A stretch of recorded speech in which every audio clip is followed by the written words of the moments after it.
மாண்புமிகு தமிழக முதல்வர் ஜோசப் விஜயின் பிறந்த நாளை முன்னிட்டு தொடரும் அன்னதானம். தினமும் நூற்றுக்கணக்கானோருக்கு உணவு வழங்கும் தமிழக வெற்றிக் கழகம். சேரன் மகாதேவி, ஜூன் 16. ஜூன் 22ஆம் தேதி பிறந்தநாள் காணவுள்ள தமிழ்நாடு முதலமைச்சரும் தமிழக வெற்றிக் கழகத்தின் தலைவருமான மாண்புமிகு ஜோசப் விஜய் அவர்களின் பிறந்தநாள் மாதத்தை முன்னிட்டு திருநெல்வேலி கிழக்கு மாவட்ட தமிழக வெற்றிக் கழகம் சார்பில் தொடர் அன்னதான நிகழ்ச்சி நடைபெற்று வருகிறது. கழகத்தின் பொதுச் செயலாளரும் அமைச்சருமான என். ஆனந்த் அவர்களின் ஆலோசனைப்படியும் திருநெல்வேலி மாவட்ட பொறுப்பு அமைச்சரும் நிதி மற்றும் திட்டமிடல் மேம்பாட்டுத்துறை அமைச்சருமான மரியா வில்சன் அவர்களின் வழிகாட்டுதலின்படியும் திருநெல்வேலி கிழக்கு மாவட்ட செயலாளர் எச். ஜாகிர் ஹுசைன் தலைமையில் கடந்த ஜூன் 4ஆம் தேதி சேரன் மகாதேவி பேருந்து நிலையம் அருகே அன்னதான திட்டம் தொடங்கி வைக்கப்பட்டது. பிறந்தநாள் மாதத்தை முன்னிட்டு ஜூன் 4 முதல் ஜூன் 22 வரை தினமும் மதிய வேளையில் அன்னதானம் வழங்கப்படும் என அறிவிக்கப்பட்ட நிலையில் அதன் தொடர்ச்சியாக ஜூன் 14 அதாவது 11ஆவது நாள் சேரன் மகாதேவி நகர தமிழக வெற்றிக் கழகம் சார்பில் சேரை பி. மாரியப்பன் அவர்களால் அன்னதானம் வழங்கப்பட்டது.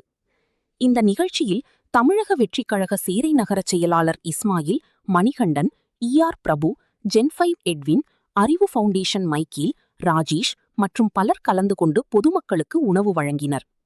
நிகழ்ச்சியில் 100க்கும் மேற்பட்ட ஆதரவற்ற முதியவர்கள், மாற்றுத்திறனாளிகள் மற்றும் பொதுமக்கள் கலந்து கொண்டு அன்னதானத்தை பெற்று சென்றனர். முதல்வர் ஜோசப் விஜயின் பிறந்த நாளை முன்னிட்டு நடைபெற்று வரும் இந்த தொடர் அன்னதான திட்டத்திற்கு பொதுமக்கள் மத்தியில் நல்ல வரவேற்பு கிடைத்து வருவது குறிப்பிடத்தக்கது.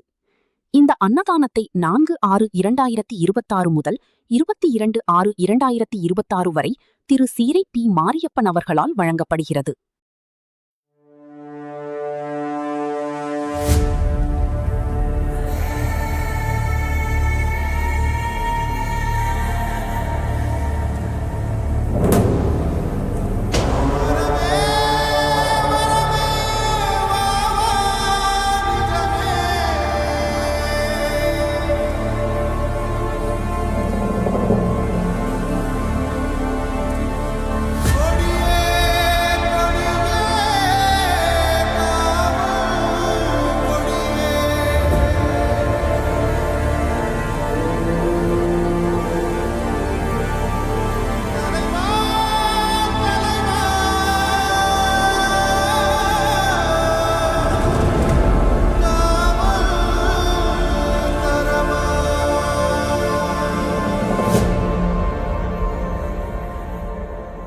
வெற்றி கழக கொடியேறுது நம்ம சனது விதி மாறுது. வெற்றி கழக கொடியேறுது மக்கள் ஆசை நிஜமாகுது. வெற்றி கழக கொடியேறுது.